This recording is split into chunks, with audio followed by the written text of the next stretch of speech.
Assalamualaikum warahmatullahi wabarakatuh. Halo teman-teman semua, kembali lagi bersama kami kelompok 3.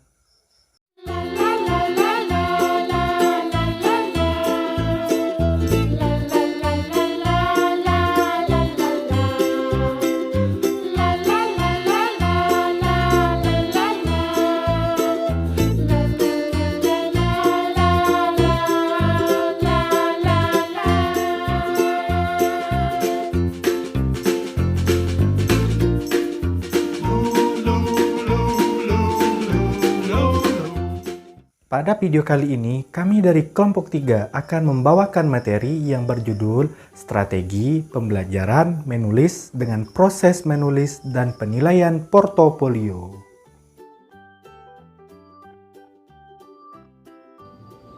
Proses menulis. Menulis adalah suatu kegiatan untuk menciptakan suatu catatan atau informasi pada suatu media. Menulis juga merupakan suatu proses keterampilan mekanis yang dapat dipelajari dan dipahami. Menulis terdiri dari beberapa tahapan. Yang pertama, pre-writing, yang kedua, drafting, yang ketiga, revisi, yang keempat, editing. Pra-menulis adalah tahap persiapan menulis untuk memperoleh dan menata ide, gagasan, dan masalah yang berkaitan dengan topik karangan. Pada tahap pra-menulis ini, siswa berusaha mengemukakan apa yang akan mereka tulis. Kegiatan yang dilakukan penulis yakni memilih topik, mempertimbangkan tujuan, bentuk, sasaran pembaca, dan menyusun ide-ide.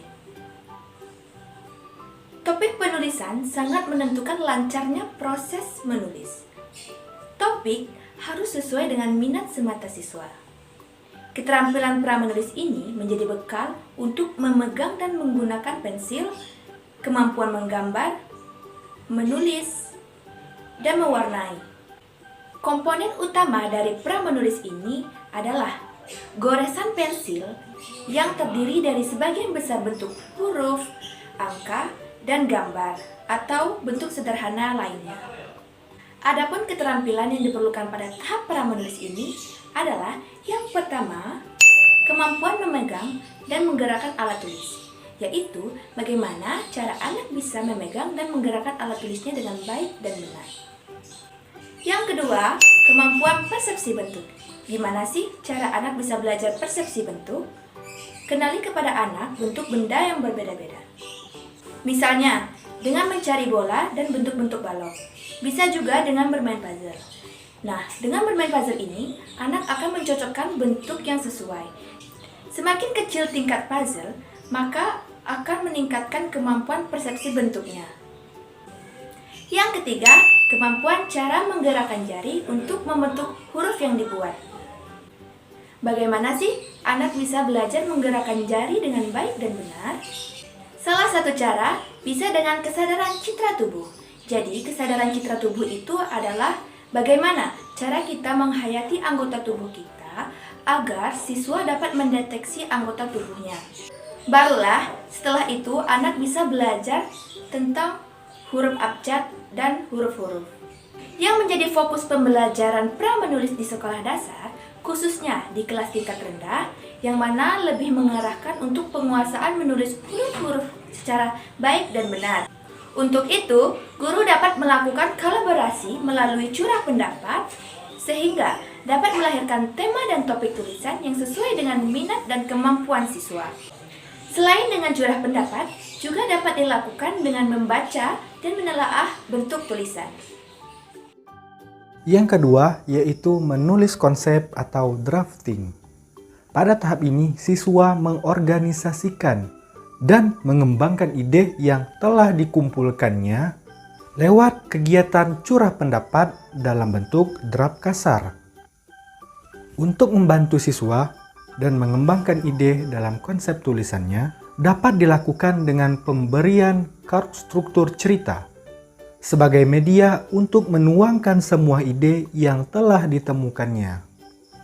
Hal ini bertujuan agar siswa tidak ragu-ragu, karena pada tahap berikutnya akan diperbaiki diubah, dan disusun ulang. Selanjutnya, tahapan merevisi. Nah, apa sih tahapan merevisi itu? Merevisi merupakan kegiatan yang dilakukan oleh seorang penulis untuk memperbaiki karya tulisnya. Nah, seperti apa sih contoh kegiatan merevisi yang dapat dilakukan oleh siswa? Contoh kegiatan merevisi yang dapat dilakukan oleh siswa, misalnya, siswa dapat menambah, menghilangkan, ataupun mengganti sebagian ide yang berkaitan dengan struktur pembuatan cerita yang telah mereka buat sebelumnya. Pada waktu merevisi, siswa akan sharing bersama kelompoknya dan berdiskusi tentang konsep karangan yang akan mereka buat. Selanjutnya, mereka akan mengadakan suatu perbaikan sesuai dengan saran dari teman maupun guru mereka, sehingga akan menjadikan suatu karangan yang sistematis dan kelemahan pada suatu kalimat dapat teratasi, karena sebelumnya mereka telah mendapatkan masukan dari teman maupun gurunya. Nah, teman-teman, ternyata pada kegiatan merevisi ini ada beberapa tahapan loh.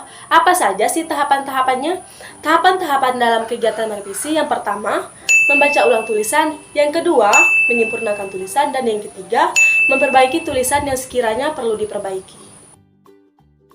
Nah, yang keempat adalah editing ataupun penyuntingan. Apa sih yang dimaksud dengan penyuntingan? Penyuntingan adalah tahap penyempurnaan tulisan yang dilakukan sebelum dipublikasikan. Nah, pada tahap ini, siswa menulis kembali daftar cerita yang telah dibuatnya melalui pemejaan charts sehingga menjadikan sebuah karangan yang utuh. Pada tahap ini, siswa memperbaiki kesalahan yang bersifat mekanis berkaitan dengan ejaan dan tanda baca. Teknis ini membutuhkan kecermatan dalam pemilihan kata, kalimat, dan tanda baca. Dengan kemampuan teknis, editor menjadikan sebuah karangan menjadi enak, hebat, serta mudah dicerna pembaca.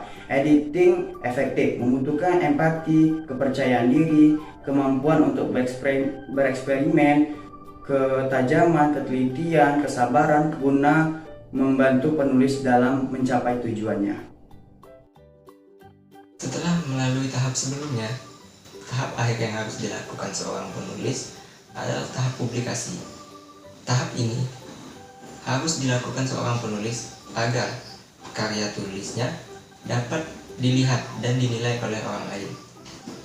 Ada berbagai macam kegiatan untuk mempublikasikan hasil tulisan. Kalau di sekolah dasar, ada kegiatan penugasan. Jadi siswa harus membacakan hasil karya tulisannya di depan kelas agar dapat dinilai oleh seorang guru, ataupun bisa juga hasil karya tulis siswa ditempel di mading sekolah agar dapat dilihat orang-orang di lingkungan sekolah. Penilaian portofolio. Yang dimaksud dengan portofolio menurut Tisna DKK ialah systematic collections by both students and teachers, atau koleksi atau kumpulan sistematik karya yang dikembangkan oleh guru dan siswa. Karya yang dikumpulkan dapat berupa gambar, karangan, puisi, dan sebagainya. Kumpulan karya tersebut dapat dipakai sebagai dasar untuk menelaah proses, usaha, pencapaian, dan perbaikan. Di samping untuk memenuhi tuntutan-tuntutan keterandalan yang umumnya dicapai oleh prosedur penguji yang lebih formal, melalui refleksi terhadap koleksi-koleksi tematik karya siswa, guru dan siswa dapat bekerja sama untuk menentukan kekuatan dan kemajuan pada siswa. Dari pernyataan tersebut, dapat kita ketahui bahwa dengan portofolio, guru dan siswa secara kolaborasi bekerja sama untuk meneliti dan melihat kelebihan dan keunggulan pada siswa.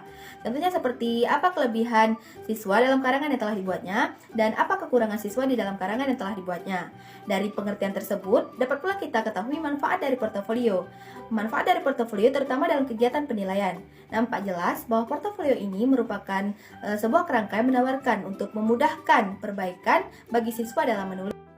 Adapun pengertian portofolio menurut Rahmat dan Suherdi adalah sebuah kerangka yang memiliki potensi memberdayakan guru dan siswa untuk melakukan refleksi terhadap membaca dan menulis, dan untuk menumbuhkan pemahaman terhadap bacaan dan tulisan sesuai kondisi dan keadaan mereka. Dengan bimbingan guru, siswa dapat melihat pola kekuatan dan keunggulan dalam karya yang tersimpan di dalam portofolionya.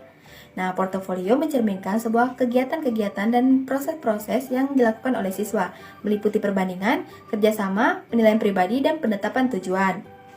Portofolio ini tidak hanya menampilkan produk-produk belaka. Adapun perbedaan portofolio dan teks, keduanya memiliki perbedaan esensial. Terutama pada portofolio lebih objektif, dapat dilihat dari hasil kerja siswa yang sesungguhnya. Dan di dalam portofolio juga lebih terbuka karena siswa ikut serta di dalam penilaian.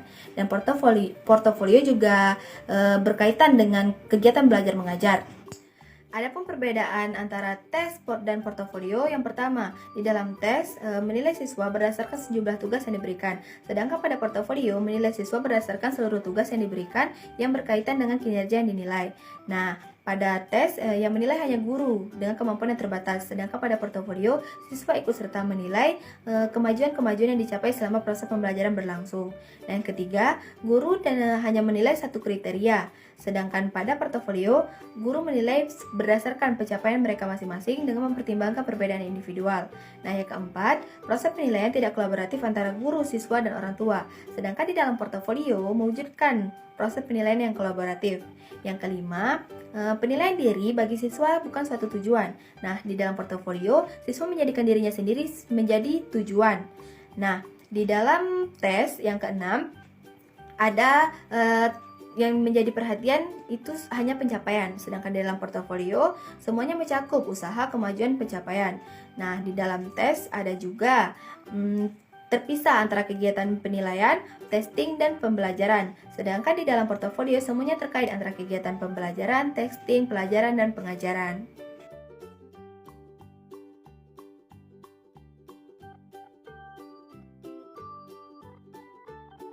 Nah teman-teman, demikianlah dan itulah sedikit penjelasan dari kelompok kami, kelompok 3, dengan materi strategi pembelajaran menulis dalam proses menulis dan penilaian portofolio. Mohon maaf apabila ada kesalahan. Wallahul muwaffiq ila aqwamit thoriq. Wassalamualaikum warahmatullahi wabarakatuh. Dadah.